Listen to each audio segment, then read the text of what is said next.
निकालना चाहते हैं तो आपके पास फार्मूला होगा साइन इनवर्स करेंगे आप और 1/2 करें। तो साइन इनवर्स 1/2 करेंगे तो थीटा की वैल्यू यहाँ से आ जाएगी पाई/6। जब पाई/6 निकालेंगे कैलकुलेटर से आप आंसर, तो ये आपके पास एक आंसर आ गया जिसके ऊपर साइन पाई/6 1/2 के इक्वल होता है। अब कुछ स्टूडेंट समझ रहे होंगे सर हमारा आंसर तो 30 डिग्री आ रहा है। 30 डिग्री के अंदर है, और अगर आप उसे रेडियन में लिखेंगे पाई/6, तो आपकी प्रैक्टिस रखेंगे हमेशा रेडियन फॉर्म में आप अपने एंगल को रखें, और डिग्री में भी रखें तो गलत नहीं है, लेकिन कुछ कुछ जगहों पे डिग्री में रॉन्ग हो जाएगा, लेकिन रेडियन पे हर जगह पे सही होता है। अब मसला ये है कि साइन थीटा जो है वो कौन कौन से क्वाड्रेंट में पॉजिटिव होता है। पॉजिटिव हम कैसे चेक करेंगे, हम ये देखेंगे ये जो साइन है पॉजिटिव का, हम यहाँ से चेक करेंगे कि पॉजिटिव हम चेक करेंगे कि साइन 2 क्वाड्रेंट में पॉजिटिव होता है। फर्स्ट में पॉजिटिव होता है और सेकेंड में पॉजिटिव होता है। फर्स्ट क्वाड्रेंट का आंसर तो हमेशा कैलकुलेटर आपको बता देगा, लेकिन सेकंड क्वाड्रेंट का आंसर कैलकुलेटर आपको कभी भी नहीं बताएगा। तो उसके लिए आप क्या करोगे, सेकंड क्वाड्रेंट के लिए हमारे पास क्या फार्मूला होता है, हमारे पास फार्मूला होता है pi minus theta. Pi minus theta का मतलब है पाई माइनस थीटा की वैल्यू आपने निकाली है पाई/6, आप पाई/6 पुट करेंगे तो यहाँ से आंसर आ जाएगा 5 पाई/6। तो आपके पास जो सॉल्यूशन सेट बन गया वो बन गया पाई/6 और 5 पाई/6। अब ये है सॉल्यूशन सेट। अब ये सॉल्यूशन सेट कब वैलिड होगा, जब आपके पास क्वेश्चन में लिखा होगा 0 से लेकर 2 पाई के दरमियान में आप आंसर बताओ। 0 से 2 पाई के दरमियान में यही 2 आंसर हैं जो इस इक्वेशन को सेटिस्फाई कर सकते हैं। यानी थीटा की वैल्यू पाई/6 रखेंगे आंसर 1/2 आएगा, 5 पाई/6 रखेंगे आंसर 1/2 आएगा। लेकिन बहुत सारे स्टूडेंट्स का आंसर पाई/6 रखने पर भी, साइन पाई/6 रखने पर भी 1/2 नहीं आएगा। उसकी वजह क्या है, उसकी वजह यह है कि उनका कैलकुलेटर जो मोड होता है वो डिग्री फॉर्म में होता है, और डिग्री के अंदर अगर आप पाई/6 रख के साइन को सॉल्व करेंगे कभी भी आंसर 1/2 नहीं आएगा। बहुत इंपॉर्टेंट पॉइंट है कि थीटा अगर 30 डिग्री है तो आप साइन 30 लिखेंगे तो आंसर 1/2 आएगा। अगर रेडियन में रखोगे तो कैलकुलेटर का मोड चेंज करना पड़ेगा, साइन पाई/6 लिखोगे तो आंसर 1/2 आएगा। लेकिन ये सोल्यूशन है 0 से 2 पाई के दरमियान में, लेकिन हमें जनरल सोल्यूशन निकालना है। जनरल सोल्यूशन निकालते वक्त आपको ये करना होगा कि आपको जो आंसर है पाई/6, इसमें जनरल सोल्यूशन के अंदर हम लोग पाई/6 में प्लस 2n पाई ऐड करेंगे। अब आपका क्वेश्चन होगा कि सर यहाँ पे 2n पाई हमने क्यों ऐड किया, क्योंकि साइन थीटा है तो साइन थीटा के अंदर इसका जो पीरियड है वो होता है 2 पाई। फॉर एग्जांपल मैं लिख देता हूँ यहाँ पर, अगर आपके पास sine theta, cos theta, cosec theta और सेक थीटा होगा तो इनका पीरियड हो जाएगा बेटा 2 पाई, और टेन और कोट का पीरियड होता है पाई। अब दूसरे जो कन्फ्यूजन है वो ये है कि यहाँ पे सर हमने 2 पाई क्यों नहीं ऐड किया, हमने 2n पाई क्यों ऐड किया।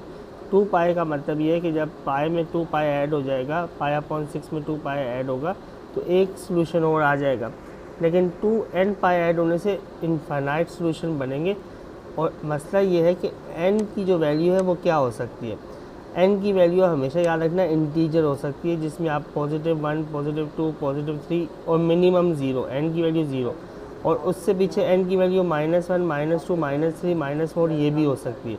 लेकिन याद रखना n कभी भी फ्रैक्शन में नहीं हो सकता, यानी 5/6 नहीं होगा, और कभी भी ये पॉइंट में जिस तरह से नहीं हो सकता, फ्रैक्शन मतलब पॉइंट ही हो गया, ये कभी भी n की वैल्यू ऐसे नहीं होगी, ठीक है। 0.03 n की वैल्यू क्या होगी बेटा, या तो -1 से -2, -3 यानी इस तरह से इंटीजर होंगे, या प्लस के अंदर 1, 2, 3, या मिनिमम मिडल वैल्यू जो होगी वो 0 भी हो सकती है।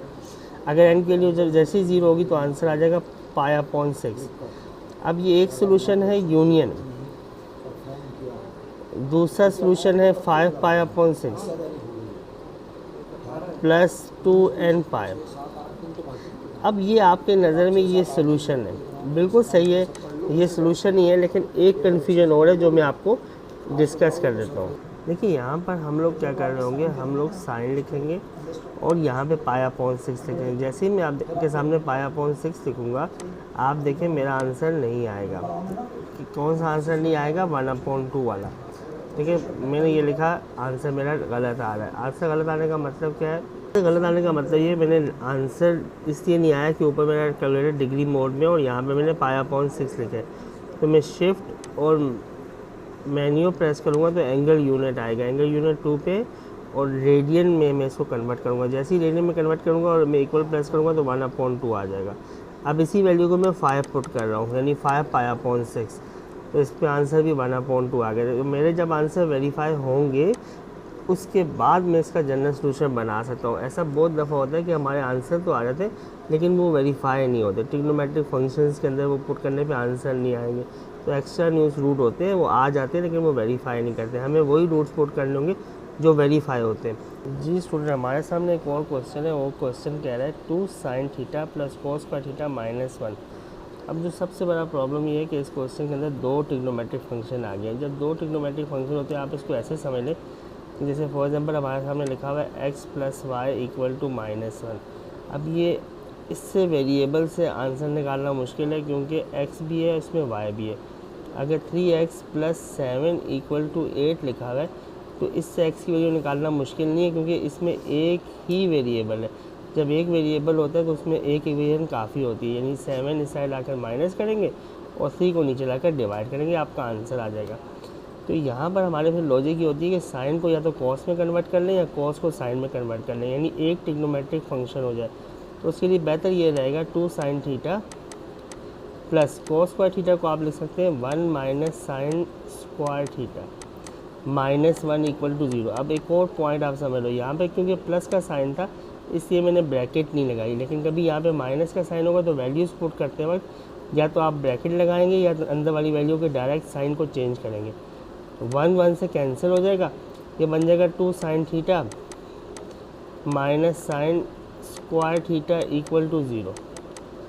अब ये लिखा हुआ है 2 sin theta -sin square theta = 0, तो sin थीटा आप इसमें कॉमन निकाल लेंगे, ये बन जाएगा 2 - sin थीटा = 0।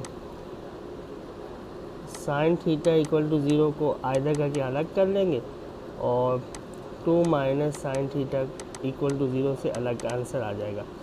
जब आप थीटा करेंगे तो साइन इनवर्स 0 कर रहे होंगे तो आपके पास आंसर आ जाएगा बेटा 0, क्योंकि साइन इनवर्स जब 0 कैलकुलेटर से आप इसको चेक करते हैं तो आपके पास आंसर 0 आता है और दूसरा आंसर आप निकालते हैं तो वो आएगा पाई। अब आप कहेंगे सर पाई कैसे आ गया? तो सेकंड क्वाड्रेंट के अंदर इसको पॉजिटिव कंसीडर अगर आप कर भी रहे तो पाई माइनस थीटा, यानी थीटा की वैल्यू 0, तो आपका आंसर आ जाएगा 0 और पाई। और यहाँ से आंसर आ जाएगा बेटा 2 = sin थीटा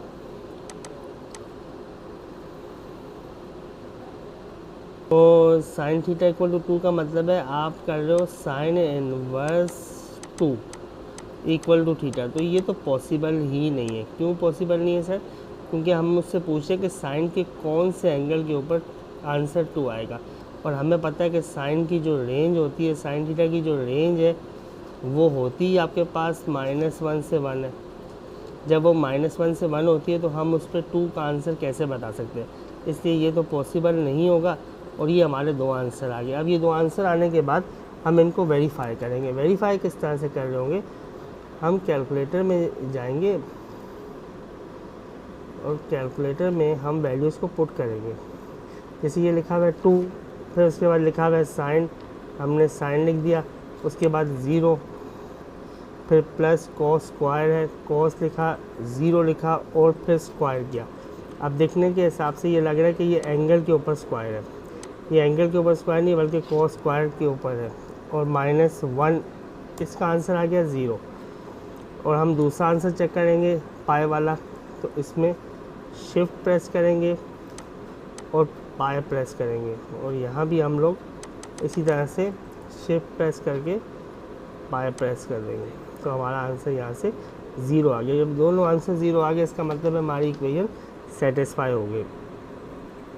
फिर मसला वही आता है कि इसका सोल्यूशन सेट कैसे बनाना चाहिए। अब हमारे पास कोई 0 से 2 पाई वाली कंडीशन तो है नहीं, इसलिए हम क्या करेंगे बेटा, जनरल सोल्यूशन इसका जो बनेगा वो बनेगा 0 प्लस 2n पाई, क्योंकि एक एंगल 0 आया और 2n पाई यूनियन पाई प्लस 2n पाई, तो पाई प्लस 2n पाई हो गया और 0 प्लस 2n पाई हो गया। लेकिन मसला ये है कि 0 में अगर 2n पाई ऐड करेंगे तो ये हो जाएगा 2n पाई सिंपल। तो ये आपके सोल्यूशन सेट बन गए, यानी आप इसको इस तरह से लिख सकते हैं। अब ये बहुत ही इंपॉर्टेंट क्वेश्चन है। अब इस क्वेश्चन को ज़रा देखने के लिए लिखा हुआ है साइन 3 थीटा इक्वल टू 1/2। इस क्वेश्चन का जनरल सोल्यूशन आप में से शायद ही कोई सही बना पाए। उसकी वजह ये है कि जब यहाँ पर आप लोग 3 theta equal to sine inverse 1/2 करते हैं, ये क्वेश्चन नंबर है बेटा 3। हमने 2 क्वेश्चन पहले कर लिए, ये क्वेश्चन नंबर 3 हम लोग अभी डिस्कस कर रहे हैं। अगर यहाँ पे आप लोग साइन इनवर्स 1/2 करेंगे तो 3 थीटा की वैल्यू आ जाएगी पाई/6। लेकिन हमें थीटा की वैल्यू निकालनी है तो ये हो जाएगा पाई/18। पाई/18 इसलिए कि 3 नीचे आकर डिवाइड हो गया। वैसे तो हम इसका दूसरा एंगल भी निकाल सकते हैं, ये दूसरा एंगल कहाँ पे बनेगा, लेकिन असल जो प्रॉब्लम है वो ये है कि आप जब पाई/18 में ऐड करेंगे तो 2n पाई ऐड करेंगे तो ये आपका गलत सोल्यूशन होगा। उसकी वजह ये है कि पाई/18 में आपको उसका पीरियड ऐड करना होता है। अब यहाँ पे 3 थीटा होने की वजह से साइन 3 थीटा का पीरियड 2n पाई नहीं होता। पीरियड निकालने के लिए फार्मूला आपको बताया था, साइन 3 थीटा अगर लिखा हुआ है तो इसमें हम लोग 2 पाई ऐड करेंगे। क्यों? क्योंकि साइन का पीरियड होता है 2 पाई। उसके बाद हम साइन लिखेंगे, उसके बाद 3 कॉमन निकालेंगे, थीटा प्लस 2 पाई कर लेंगे और डिवाइड में हमें 3 करना पड़ेगा। क्यों? क्योंकि यहाँ पे 3 कॉमन जब लेंगे तो यहाँ पे 2 पाई करना तो 3 नहीं है, तो 3 यहाँ पे डिवाइड में आ जाएगा। तो ये जो वैल्यू होती है वो इसका पीरियड हो जाएगा। तो आपको पाई/18 में 2n पाई/3 ऐड करना पड़ेगा। ठीक है, तो ये जनरल सोल्यूशन हो गया।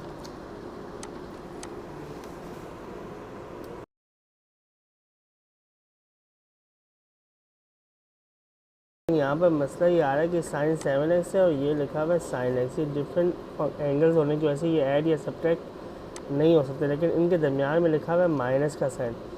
तो आपको पता है कि sine u minus sine v का फार्मूला, और जो फार्मूला कहता है 2 cos u plus v upon 2 फिर sine u minus v upon 2। ये फार्मूला चैप्टर नंबर 10 एक्सरसाइज 10.4 के इक्वल टू साइन 3x को आप तो बेटा हमारे पास यहाँ पे हो जाएगा साइन 3x। इसको हम सॉल्व नहीं कर रहे हैं, पहले इन 2 फंक्शंस को सॉल्व कर रहे हैं। अब इनको भी सॉल्व करने की एक लॉजिक है, वो अभी मैं आपको नेक्स्ट स्टेप में बता देता हूँ।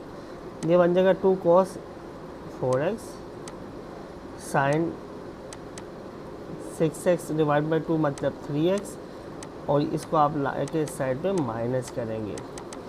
अब देखिए इन दोनों फंक्शंस के अंदर साइन 3x कॉमन है, तो आप कॉमन ले लेंगे, ये बच जाएगा 2 cos 4x और -1। जब आप क्वेश्चन सॉल्व कर रहे होंगे तो आपके पास ये जो 3 फंक्शंस है आपने सोचना है, आपने इसको अंडरस्टैंड करना है और अपने माइंड में कैलकुलेशन करनी है कि कौन से फंक्शन को सॉल्व, 2 फंक्शन को सॉल्व करने के बाद तीसरा जो फंक्शन है उसका एंगल बन सकता है। अगर मैं 7 को 3x से जोड़ देता तो प्लस करने से 10x होता, डिवाइड बाई 2 5, वो यहाँ नहीं लिखा हुआ। हाँ, अगर यहाँ पे 5 लिखा होता तो फिर मैं इन 2 फंक्शंस को सॉल्व कर रहा होता, साइन 7x को और साइन 3x को। ये बात आपने अपने जहन में रखनी है। फिर यहाँ पर लिखा हुआ है साइन 3x, तो आइदर करेंगे जब तो साइन 3x इक्वल टू 0 और 2 cos 4x -1 इक्वल टू 0। तो यहाँ से आ जाएगा बेटा 3x equal to sine inverse 0। ऐसा ही सवाल मैंने अभी आपको लास्ट डिस्कस किया है 0 और दूसरी वैल्यू आ जाएगी पाई। और अब यहाँ पे x की वैल्यू, क्योंकि ये 3x था तो x की वैल्यू एक तो 0 आ जाएगी, एक आ जाएगी पाई/3। लेकिन याद रखना इसका पीरियड जो होगा वो चेंज हो जाएगा साइन 3x की वजह से, वो अभी हम फिर दोबारा डिस्कस कर लेंगे। ये हो जाएगा बेटा आपके पास 2 cos 4x इक्वल टू 1।